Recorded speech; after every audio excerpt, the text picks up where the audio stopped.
जय माँ मरी आप सभी को। मरी माँ सदा सहाय। आज मैं इस वीडियो के माध्यम से आपके समक्ष एक ऐसी जानकारी प्रस्तुत करने वाला हूँ जो कि यूट्यूब पर बहुत ज़्यादा ही अभी ट्रेंड पर है, वायरल है, बहुत ज़्यादा फैली हुई है कि शक्तिपात, ऊर्जा ट्रांसफ़र, शक्ति ट्रांसफ़र होता क्या है। पहली बात तो ये, शक्ति कभी भी किसी को ट्रांसफ़र में नहीं दी जा सकती, ठीक, जब तक उसके मन में उस शक्ति का भाव ना हो। फॉर एग्जाम्पल, अगर मुझे कृष्ण जी की भक्ति का भाव ही नहीं है तो उसके मंत्रों की ऊर्जा या उनकी शक्ति मेरे अंदर कैसे आ सकती है, पहली चीज। और शक्ति ट्रांसफर होता कैसे है ये भी आगे बताऊंगा और क्या होता है। ग्रामीण तंत्र में पहले आप लोगों ने देखा होगा कि जो गुरु हुआ करते थे वो अपने चेलों को, शिष्यों को अथवा गुरु भाइयों को मंत्र पढ़ करके पानी पिला दिया करते थे। लेकिन जब वो मंत्र पढ़ के पानी पिलाते थे उसके पहले वो ये भाप लेते थे, जान लेते थे कि हाँ ये इस शक्ति के लायक है कि नहीं, और इस शक्ति के प्रति इसके क्या भाव हैं, ये शक्ति के प्रति प्रेम क्या है इसका। फिर वो मंत्र पढ़ करके पानी पिलाया करते थे ताकि उसके भाव से वो शक्ति जुड़े और वो मंत्रों का उपयोग अपने हिसाब से जग कल्याण के लिए या लोक कल्याण के लिए या स्वार्थ सिद्धि या स्वार्थ कल्याण के लिए कर सके। इसी तरीके की शक्ति या मंत्र की ऊर्जाओं को देना सामने वाले को शक्ति ट्रांसफर, ऊर्जा ट्रांसफर, शक्ति स्थानांतरण, ऊर्जा स्थानांतरण कहलाता है। ठीक।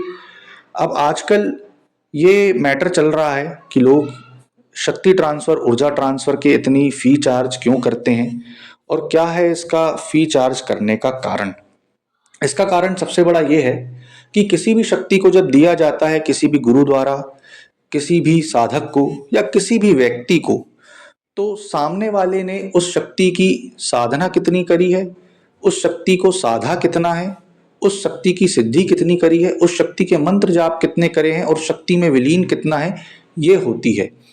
ठीक। फॉर एग्जाम्पल बाबा गंगाराम अघोरी का ही ले लें कि अब बाबा गंगाराम अघोरी की आपको शक्ति, ऊर्जा या मंत्र ऊर्जा ट्रांसफर चाहिए तो आप इस चीज को समझिए कि आप जिससे ट्रांसफर ले रहे हैं क्या उसने उस शक्ति को साधा है, उस शक्ति की पूजा की है, अर्चन किया है, उस शक्ति के मंत्रों का जाप किया है, सिद्धि की है, तब आप उससे उस शक्ति का ऊर्जा ट्रांसफर ले सकते हैं। जब भी कोई शक्ति का ऊर्जा ट्रांसफर दिया जाता है तो सबसे पहले मूलाधार चक्र से दिया जाता है। फॉर एग्जाम्पल, आप अगर किसी शक्ति का ऊर्जा ट्रांसफर ले रहे हैं तो जो साधक या गुरु आपको शक्ति देने वाला है या शक्ति दे रहा है तो सबसे पहले वो 108 बार मंत्र पढ़ के आपके नाभि और मूलाधार चक्रों पर उसको अर्जित करेगा, स्थापित करेगा। उसी प्रकार पूरे शरीर में 108 चक्र होते हैं।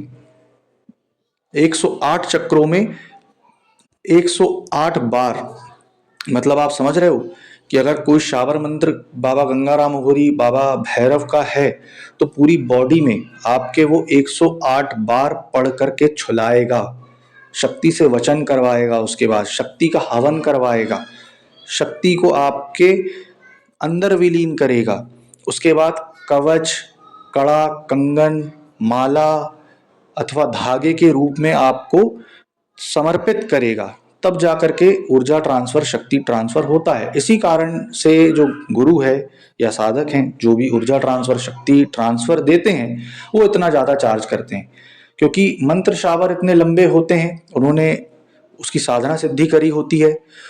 तो वो 108 बार जब पढ़ेगा तो फॉर एग्जाम्पल उसको 12 से 20 मिनट लग गए, फिर वही चीज वो 107 बार और करेगा, टोटल 108 बार करेगा, तो आप सोचो उसको कितना टाइम नहीं लग जाएगा। उसके बाद 7 माला, 11 माला, 1 माला, 3 माला, 5 माला इसका हवन करेगा आपके सामने और आपसे करवाएगा, आपका प्रॉपर तंत्र काट उतारा करेगा। उसके बाद आपके लिए कवच निर्माण करके देगा, आपको पहनाएगा ताकि आपके अंदर उस तत्व को विलीन कर दिया गया है। बाहरी रूप से भी एक आपको प्रोटेक्शन लेयर दी जाती है, वो होता है प्रॉपर शक्ति ट्रांसफर, ऊर्जा ट्रांसफर। इस कारण से साधक जो ट्रांसफर दे रहा है उसकी ऊर्जा की हानि तो होती ही होती है, ठीक, लेकिन शारीरिक ऊर्जा की हानि होती है। यहाँ मंत्र ऊर्जा की हानि की बात नहीं कर रहा हूं मैं, शारीरिक ऊर्जा की हानि होती है क्योंकि सामने वाला व्यक्ति उपवास रखा है, काफी सारी चीजें करा है, और उसके बाद वो प्रिपेयर होके पूरा फुल पावर में आपके सामने बैठा है, आपको ये सारी चीज़ ट्रांसफ़र कर रहा है और सारी चीज़ें प्रदान कर रहा है, तो उसकी हालत शारीरिक रूप से बहुत ही वीक हो जाती है। क्योंकि ये घटनाक्रम अगर आप करने बैठेंगे तो कम से कम 5 से 6 घंटे हो जाते हैं इस चीज़ को करते-करते। क्योंकि 108 बार एक बार में पढ़ के लगाना और 108 माला करना है आपको 6-7 घंटे में, वो भी शावर मंत्रों की, लंबी-लंबी, बड़ी-बड़ी रहती है बहुत। तो वो बहुत ज़्यादा डिफ़िकल्ट होता है किसी भी साधक के लिए और बहुत ज़्यादा टाइम कंज़्यूम करता है। इस कारण से वो इतना चार्ज करते हैं कि ताकि एक जो साधक ले रहा है उसको भी ये रहे और लगे कि ये सामने वाले गुरु ने मेहनत करा है और ये सही तरीके से दिया जा रहा है। अन्यथा कई लोग आजकल वीडियो कॉल में दे देते हैं या माथे पे छुला दिया, है ना? और ये सारी चीज़ दे रहे हैं, ये भी होता है। लेकिन जो प्रॉपर तरीके से होता है वो हवन के माध्यम से और ये सारी चीज़ों से होता है। ये छोटे-छोटे प्रयोग से होते हैं। जैसे रिसेंटली मैंने गौरव गोस्वामी जी को दया दक्षिणेश्वरी जो सर्व कार्य साधन मंत्र होता है उसका ऊर्जा ट्रांसफ़र करा है। तो मुझे मालूम है मैंने कितनी मंत्र की ऊर्जाओं को स्थानांतरित किया है, ट्रांसफ़र किया है। ये उस माध्यम से होता है। तो ये शक्ति ट्रांसफ़र इसी प्रक्रिया से चलता है। उसके बाद साधक अपनी लाइफ़ में परिवर्तन देखता है। साधक उस मंत्र ऊर्जाओं को अपने अनुभूति और अनुकूल वातानुकूलित वातावरण के साथ उसको प्रयोग कर सकता है। तो आशा करूँगा आपको जानकारी पसंद आई होगी। जय माता मरी।